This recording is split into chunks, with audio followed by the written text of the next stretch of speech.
Right, I'm going to do the sort of intro background process, what we did, and Paul's going to give you the really interesting bit, which is the detail, some of the data, how we've applied it, and where we're going with it. I'm not going to read slides. If you remember from Alderney, I had a hatred of reading slides, but you can have the slides afterwards and read them. But marine spatial planning, we've had island plans, we've had marine plans in the UK, all sorts of things, but it's a way of working out what you're doing in a grown-up, thought about it, got everyone involved, and internationally sort of accredited way, or at least international standard, sort of operationally.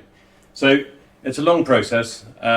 It's meant to be a long process. We're doing this bit rather quickly, but it's been a long process. It started way back in 2006 with guides and everything else, and it grew and grew, and Jersey's been looking at it for the last several years, but we've really got going on it this year, and we're bringing through a first draft of a marine spatial plan in roughly a 1-year time frame, which is incredibly tight, but we've been given direction by our minister to get this ready and get it going, so we're surging on with it and putting a lot of effort in. Jersey's waters, you'll know, you've seen several times today already, it's this nice teardrop shape, which we've taken as our logo, going from the deeper waters in the northwest through to the shallower waters in the southeast. So we've sort of brought that through into a graphic and made it our MSP logo, so it works quite nicely. This is the timeline to date. You can again have a look at it later on if you're interested. And what we're doing now is the timeline of delivery. But to give you the sort of immediate context, we have in our last island plan, which was a bridging island plan because of COVID and Brexit, there was a proposition brought forward to create a Jersey National Marine National Park by one of our politicians, but had actually absolutely nothing behind it in terms of legislation or management or anything else. It was just a name for an area. And we've always, in our work for marine conservation, worked on the basis of get the management right, and if you need to find a name for it, find a name for it. So it was the reverse of what, as both government and the Societe and everyone else that we've been trying to do for years. It was put forward and it was defeated in a vote as part in our States Chamber to be included as part of our own plan. But as a concession towards it, they put out a strategic proposal that they were going to create this network of marine protected areas to form a marine park. So that was to be done by, I think 2025 was the 2025 was the aim. Our new minister, Jonathan Ranniff, came in and said, I don't want it by 2025. We said, oh good. He said, I want it by 2023. We said, ah. So we did this, which you can't read because it's fuzzy. But essentially, we've been running through doing all of the massive data gathering and bringing everything together, bringing people together. I was trying to think how to link from a horticulture talk to a marine spatial plan talk. And the way that makes sense is people, because we did an awful lot of bringing people together to sort of get this. And we started in February this year, and we held several sort of town hall meetings, and we said to people, come along and talk about the marine spatial plan. So lots of people came along. We had one for tourism, one for culture and heritage, one for infrastructure and energy, one for commercial and recreational fishing and aquaculture.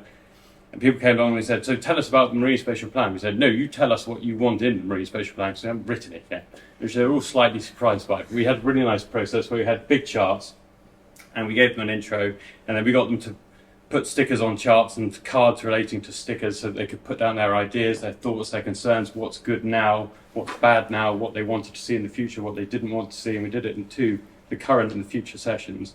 And it worked really nicely, and we got a vast amount of data in from a huge array of people, and it was a really, really nice way of gathering technical and visual data, because people drew on the maps and they highlighted areas that they thought were important for everything from tuna and Manx shearwater through to important yacht sailing directions and areas that they just thought were beautiful.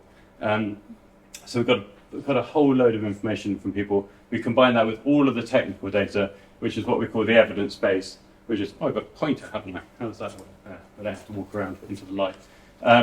Which is all of the background documents we've been building over the years, and they're going to be published with the plan. We're building into that a digital atlas and the Marine Spatial Plan map, which is going to be this digital map. Is it digital or is it just paper mapping? It's a big map with layers. It's both, I think. This is paper. We're going to do big A1 paper maps that we'll put up around Jersey to engage people with it, and then there'll be a digital layered map as well people can interact with and interrogate. and then the actual plan itself. And these are the sort of vision and primary aims of the plan, which I'm going to hand over to Paul to talk about. That one. Great, thanks.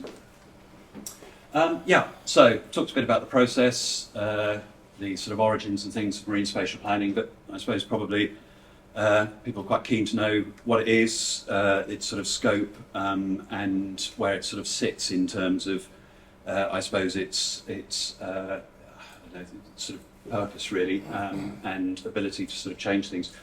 I think the first thing to say is Marine Spatial Plan, it's not a unique thing to Jersey by any means at all. Most coastal countries in Europe now have them. There was an EU directive, 2015 I think it was, that compelled all countries to have them. So France has got them, UK and all the rest of it. But they do differ from place to place in terms of scale, in terms of the detail and things like that, and the sort of aims and objectives and things. First thing to say, our plan, in common with all the other ones and things that are around, covers every aspect of the marine environment. So that's not just the seabed, it's also the water column. In Jersey's case, we're covering the intertidal and the area right the way up to the high water mark. But it's other things as well. It's the air above and the rest of it, and it covers all the activities and things that take place there. So that can range in some parts of the world, anything from sort of mineral extraction, so sort of taking seabed for aggregate use, or even sort of oil and things like that. Obviously, right the way through to the more sort of conservation side of things, where you're looking at areas. And the process itself really is trying to identify the habitats and things that are in a particular area. You're then looking at the activities and stuff that take place there, and the spatial planning itself is designed to reduce conflict. So it could be, I mean, there's obvious conflicts that everyone sort of talks about, which is, we say we've got sensitive seabed areas and we've got things that can affect it badly, like anchoring or certain types of fishing practices or whatever it happens to be. But there are other things as well. So in an intertidal context, things like dog walking and wading birds, or sort of tourists and other sorts of things like that. So it's looking for these conflicts. It's looking at them in relation to each other, but then also looking at it in relation to the habitat and things as well. And then trying to come up with a sort of zoning system, for want of a better word, that allows you to manage these things better. It's a sensible process, and obviously it's been done on land for years, but the marine environment, because it's a bit more awkward to work with and the data is a bit more difficult to get your hands on, it tends to be a bit behind. So this is our attempt at this process. And I think in terms of the sort of areas that we've looked at, the actual vision was, there you go, it's a sort of tagline, which is thriving marine environment, providing environmental, economic, cultural and social benefits. So that's what's driving this. That was the sort of task that we were given, along with some specific things relating to island documents and, as Francis has said, the development of this MPA network. And then we've broken that down into 6 separate areas. So one is seascapes, which is actually a very visual thing, a bit like a landscape. So when you stand on a viewpoint and you've got an amazing sort of vista in front of you, the Lake District, whatever it happens to be. Actually, the same at sea. There are areas that are iconic, particularly sort of intertidal areas, or when you're stood on the land looking out to sea and you've got a sweep of a bay and there's a big castle at one end and all the rest of it. Those things need to be thought about. And the same also when you're at sea looking towards the land. You can get sort of iconic things there as well. The natural environment and biodiversity, fairly obvious area. Commercial fishing and aquaculture. Cultural heritage, that's things like shipwrecks. We also crept above the high water mark occasionally to cover things such as fortifications and other areas. But it also means archaeology, and in our instance, we took a look at what we sort of call non-tangible things. So that's things like place names, for example, which are changing rapidly. I mean, I think all the islands here, English is probably the second language that most of the, or historically, that was spoken, obviously in Channel Islands, Norman French and Manx within the Isle of Man and things. So it's things like that, making sure that they are captured. Recreation and tourism, and that includes recreational fishing, water sports, things like that. And then infrastructure, energy and transport. So there you're talking about shipping, you're talking about obviously renewable energy and other sorts of areas that are related to it, like cables underwater, things like electricity cables and stuff like that. In terms of the plan itself, it's a non-statutory document, and what that means is that rather than having loads of things that say Jersey will do this, it sort of pretty much says Jersey should do this. So in other words, there are a series of recommendations or strategic proposals, whatever you want to call them, and that will then go forwards, and obviously the bits, there will be a body of work to do after that, because if you're making recommendations about doing things in particular areas, in the instance of the way Jersey is structured, that might cut across several different government departments, several different laws, and so there's then a process to go to work out how you achieve some of these particular things, given the resources and the sort of will to do things. So that's what the plan itself, well, that's what's going to come out of this, we hope. What have I done wrong there? Right. We thought we'd give you an example of how the sort of processes work, the assessment process and things. Fairly obvious one, and the section of the plan that's probably going to attract the most attention, which is to do with marine protected areas. With this, the plan is still under internal review at the moment, so I can't go into too much detail about exact areas of coverage and all the rest of it at the moment, because that could conceivably change. Although the draft version of the plan will be released in about 3 weeks' time and everyone can take a look at it, but until we've had it signed off, there's a few things we may not be able to do, and that may be reflected if there's any questions and things afterwards. With the MPA process, the key to that is knowing what habitats and things are out there in terms of the seabed. As Francis said, I mean, our data gathering process actually started in about 2015, 2016, and focused on really getting information from every area, but particularly in terms of understanding our seabed and things a bit better. We've created quite a detailed habitat map and have crunched it down into, I think there's 15 then, I'm absolutely certain, different habitat groups. So in other words, grouping together some of the very fine detail things that are in there, some of which are fairly specific, to do with sort of seagrass and to do with merle and things, areas that are of particular interest, and other ones are more generic, like the barnacle rock communities and things there. In terms of protected areas, this is where we are at the moment. We have got 6.5% coverage of MPA areas, which is the, like Alistair, I'm actually colourblind, but I think that's blue area in the middle there, and again that sort of thing there. And then we've got Ramsar areas which don't come with any specific protection, but obviously they recognise that the sort of value of these sort of marine areas and things, which is that red or green, whatever it is, that hatched one there. Green. Green, great. And so that's where we're starting off.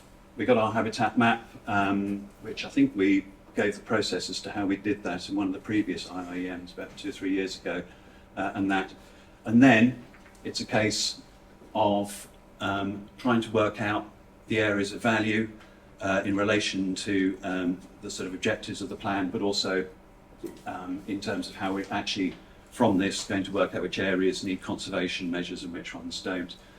It's a multi-stage process. It's a GIS-based process, so it's very data heavy. And it began really by looking at areas that have boundaries. So, an example in stage 1 there, those are the existing marine protected area that exist already. And obviously, as part of the plan, if we're looking to expand our network, we're not going to make that any smaller. So those areas are the sort of starter, if you like. So you say, well, we've got these MPA areas already, we're not going to make them any smaller.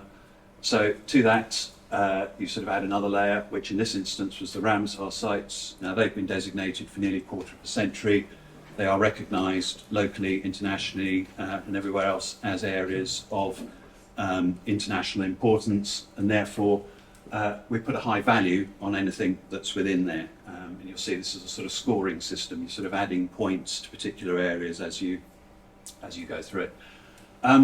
The heart of this is obviously some of the habitats and things that under conventions that Jersey has signed up to, particularly the OSPAR Convention, but there are others. We are obliged to identify and then assess sort of activities and things that are occurring there, and to take steps to reduce the impact of any ones that are potentially going to degrade the habitats. In our instance, the OSPAR habitats that are classed as threatened that are in Jersey waters is seagrass, which you've heard a lot about today, kelp beds or kelp forests, probably a better description, and then merle, which is a particular type of coralline algae that sort of builds up and has a very high ecosystem service value.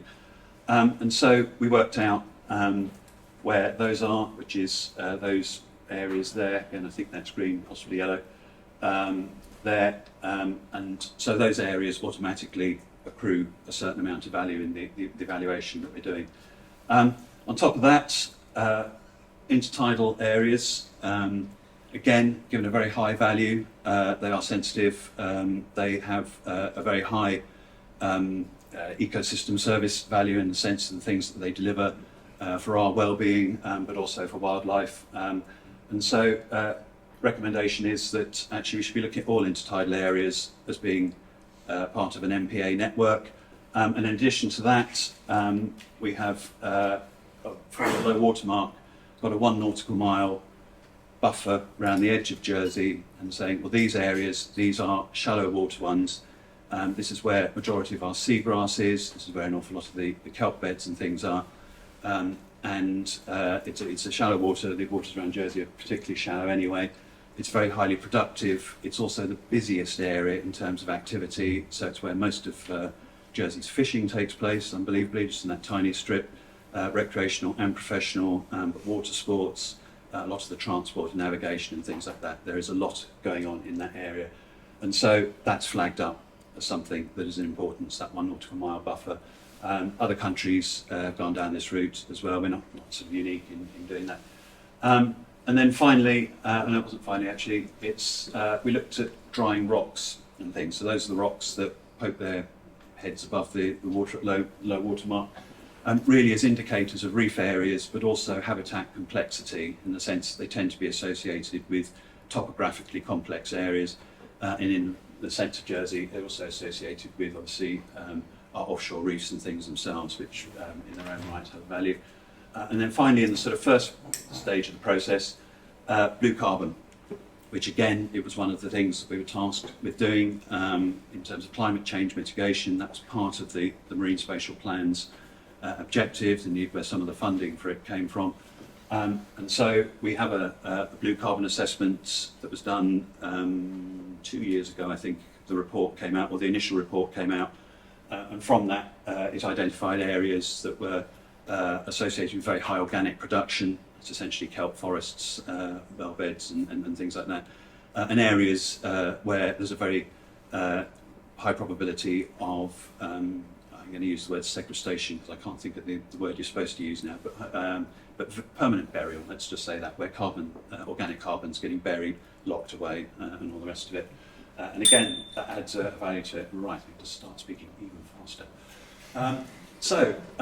Those were the core things that we were looking at. There was then a series of secondary ones, really just to, they weren't given the same sort of weighting as the first lot, but it was things like the ecosystem service value of particular areas, and again, probably should have added that the assessment process works by breaking up Jersey's waters into 1 kilometre squares and assessing within those squares. So each of those squares in each of these things is accumulating a score as it goes along.